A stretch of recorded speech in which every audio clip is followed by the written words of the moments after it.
नमस्कार, मैं हूं दीपक मिश्रा। आशा है कि आप स्वस्थ होंगे, प्रसन्न होंगे और इन्हीं कामनाओं के साथ मैं आज फिर किसी धर्म पर बात करने नहीं आया। आज ये जो कोरोना महामारी के रूप में फैल रहा है, इनके विषय में कुछ बातें करने आया। आखिर हम क्या करें? सबसे पहले आप किसी भी धर्म से हो, आप अपने धर्म के, अपने आराध्य की पूजा अवश्य करें, प्रेयर करें कि आप खुद स्वस्थ रहें और साथ में जो लोग आपके साथ हैं वो स्वस्थ रहें, आपके परिवार के लोग स्वस्थ रहें और साथ में हमारे राज्य, हमारे देश के सभी लोग स्वस्थ रहें, किसी को कोई बीमारी ना हो। मैंने कहा है कि चौखट पर इस बीमारी को रोक देने की क्षमता हमें थी, लेकिन यह बीमारी पांव पसारे जा रहा है। थोड़ी चिंता की विषय है। इन चिंता के विषयों पर हम कुछ बातें करेंगे कि आखिर करें क्या। सबसे पहले हम सभी लोग मनोबल को गिरने ना दें, आत्मविश्वास को गिरने ना दें, क्योंकि सब चीज़ों की हार होती है, मनोबल की हार नहीं होती। अगर अपने अंदर ये क्षमता रखें कि इस बीमारी को से हम जीत लेंगे, अपने को जीत लेंगे और लोगों को भी बचाएंगे, तो कोई भी ऐसी शक्ति नहीं है जो हमें हरा सकती है। दर्द से बड़ा होता है विश्वास। दर्द आया है, विश्वास है कि इसे जीत लेंगे। लेकिन इसके लिए जो सबसे महत्वपूर्ण बात यह है कि हम कैसे रहें, क्या करें जो कोई यह बीमारी हम तक आ ना पाए। तो सबसे पहले सोशल डिस्टेंसिंग, जो हमारे जो राष्ट्र निर्माता हैं वो सभी हम लोगों को कह रहे हैं कि, और जो जितने अधिकारी वो आग्रह कर रहे हैं कि सोशल डिस्टेंसिंग रखें, लोगों से दूर रहें और लोगों के दिलों में रहें, लेकिन ऐसा नहीं कि नज़दीक जाकर इस बीमारी को संक्रमित करने में बढ़ावा दें। नंबर 1, बाजार कम से कम जाए, कम से कम बाहर निकले, तो ये सबसे बड़ी बात है। और अगर सुबह उठने के बाद हर लोग अपने देवी देवताओं की पूजा करते हैं, तो सबसे पहले ये प्रार्थना करें कि हे प्रभु, हे जो भी देवी देवता हैं आपके, उस पर मैं नहीं कहना चाहता, आप सभी प्रभु से प्रार्थना करें, अपने ईश से प्रार्थना करें, अल्लाह से प्रार्थना करें कि हमारा देश सुरक्षित रहे, हमारी धरा सुरक्षित हो। हम प्रार्थना करें कि पूरी मानव सभ्यता बचे, और इन मानव सभ्यताओं को बचने के लिए हम अपने अपने भगवान से, अपने अपने ईश्वर से, अपने अपने देवी देवताओं से हम प्रार्थना करेंगे। नंबर 1। नंबर 2, अपने आत्मविश्वास को बनाए रखना है। अपने को यह नहीं सोचना है कि हम बीमार हो जाएंगे। जो सबसे महत्वपूर्ण बात है कि अगर कोई व्यक्ति को ऐसा एलर्जी हो रहा हो कि आंखें छू रहे हों, मुंह छू रहे हों और नाक को छू रहे हों, तो कृपया आप सबसे पहले तो हैंड वॉश से पूरा हाथ को साफ करें और उसके बाद सैनिटाइज करें हाथ को, और कोशिश करें अपने चेहरे को ना छुएं, मास्क लगा के रहें।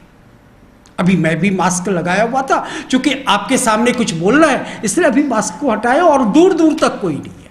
नंबर 1। नंबर 2, आप मास्क पहन करके बाहर निकलें।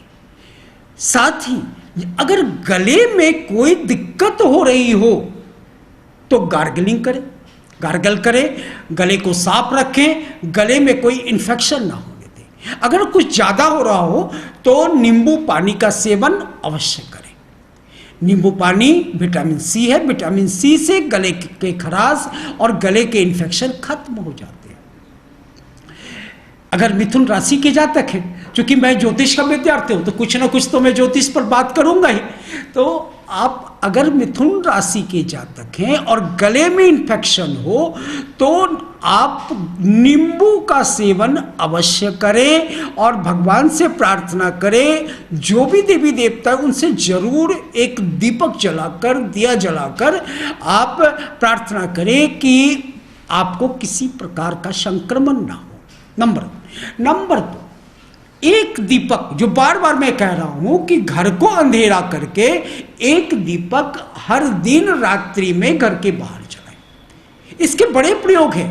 दीपावली के एक दिन पूर्व हम यम का दिया निकालते हैं, ठीक उसी प्रकार आज शनिवार का दिन भी है, रविवार को घी का दीपक जलाएं और शनिवार को तिल के तेल का दीपक आप घर के बाहर अवश्य जलाएं। जो भी नकारात्मक शक्तियां हैं उनको मैं दीपक दिखाता हूं और ये कहना चाहता हूं कि मेरे रक्षांश यत्रोग विशास नागा यत्रा रयो शिवबलानि यत्र दावा नलो तथाब्दि मध्य तत्र स्थिता परिपाशी विश्व।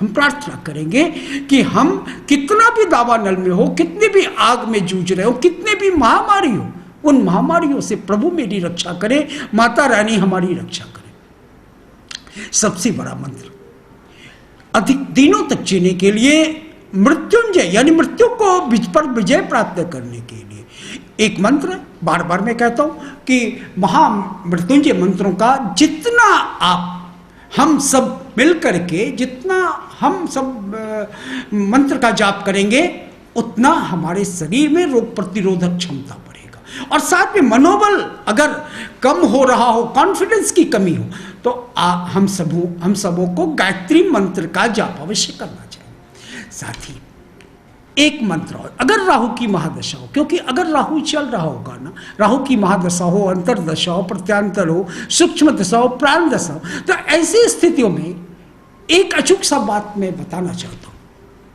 काल भैरवाष्टक, काल भैरवाष्टक यानी कि शिव जी के 5वें अवतार रुद्र का अवतार है, जो बड़े क्रोधी हैं। राहु से वो रक्षा करते हैं, केतु से रक्षा करते हैं। तो राहु और केतु की रक्षा के लिए काल भैरवाष्टक का पाठ करें। कहते हैं कि भूतिशंग नायकम विशाल कृतिदायकम काशीवास लोक पुण्य पाप शोधकम विभुम नीति मार्ग कोविदम पुरातनम जगतपतिम काशिका पुरादिनाथ काल भैरव।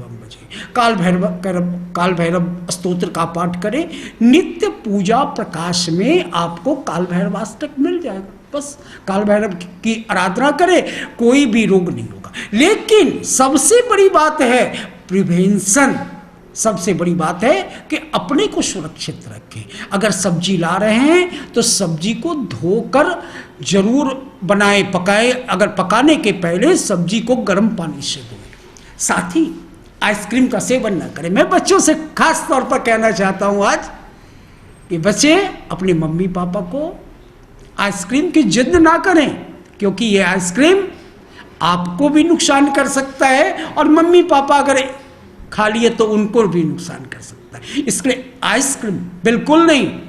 अमृत का सेवन अभी ना करें, क्योंकि अमृत ये गले को नुकसान पहुंचाएगा अभी, इसलिए अमृत का सेवन ना करें। आप गर्म पानी का सेवन करें, गर्म पानी जरूर पिए, साथ में गर्म चीज खाएं। सत्तू का सेवन जब सूर्य मेष राशि में चले जाए, यानी कि 14 तारीख से आप सत्तू का सेवन करें, क्योंकि सत्तू पेट को हल्का करता है। जब सूर्य मेष राशि में चले जाएंगे तो वातावरण में गर्मी आ जाएगी। एक सबसे बड़ी बात मैं कहना चाहता हूं, पर्यावरण बहुत ही मजेदार हो गए। पर्यावरण पर हम लोगों ने विजय प्राप्त कर ली है। हमारे गंगा का पानी बड़ा ही निर्मल और शुद्ध है, और ऐसा किसी ने मुझे व्हाट्सएप पर भेजा, हरिद्वार का जल बिल्कुल ऐसा प्रतीत हो रहा है कि नीला हो गया है। क्या सुंदर!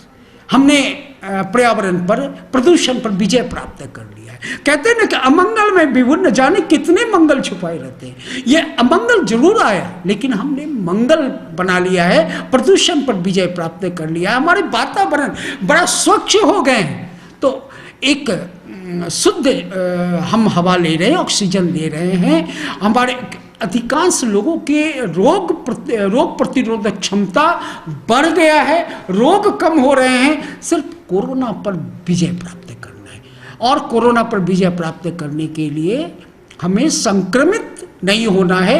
और इस समय कुछ दिनों की तो बात है, कुछ दिनों की बात है, क्योंकि 10-15 दिन अगर हम लोगों ने अपने को रोक लिया, सोशल डिस्टेंसिंग को हमने सोशल डिस्टेंसिंग को माना, हम लोगों के बीच नहीं गए, कोई बाजार नहीं गए, अपने घर में रहे, तो जो कोरोना के पेशेंट अगर संक्रमित भी हैं तो वो सामने आ जाएंगे। और हम उसके बाद फिर लॉकडाउन, मुझे नहीं लगता है कि सरकार लॉकडाउन फिर बढ़ाएगी।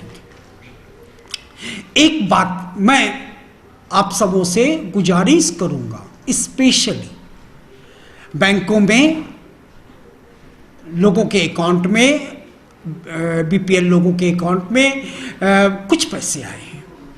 बड़ा अद्भुत सर, एक बड़ा अच्छा नहीं लग रहा मुझे कहते हुए और आपको कहने में कि आप लोगों में एक र्यूमर उड़ रहा है कि अगर पैसे नहीं निकाले तो पैसे वापस सरकार ले लेगी। ऐसी कोई बात नहीं है, आपके पैसे सुरक्षित हैं। आप सोशल, जब लॉकडाउन टूट जाएगा तो बैंकों में जाए, आपके पैसे आप कभी भी निकाल सकते हैं। अगर जरूरत ना हो तो बैंकों में भी भीड़ ना लगाएं।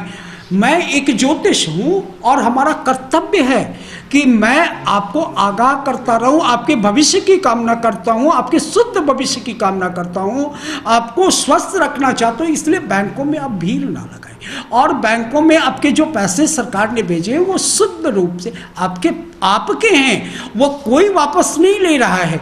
और बैंकों में भीड़ लगाने से सोशल डिस्टेंसिंग बाधित होता है। संक्रमित लोग अगर आ गए तो वो समस्याएं खड़ी कर देंगे और 1 से 4 कहते ना, अगर कोई संक्रमित व्यक्ति है तो अगर वह लॉकडाउन में है, उसको पालन कर रहा है तो 2 से 3 लोगों को वो अपने अंदर वो कर सकता है, वो संक्रमित कर सकता है। लेकिन अगर वो घूमता रहा तो 406 लोगों को संक्रमित कर सकता है। और बहुत सारी बातें हम कर सकते हैं, लेकिन समय की पाबंदी है। और फिर हम एक नए विषय के साथ फिर आएंगे। दीपक मिश्रा को विदा दीजिए। नमस्कार, प्रणाम।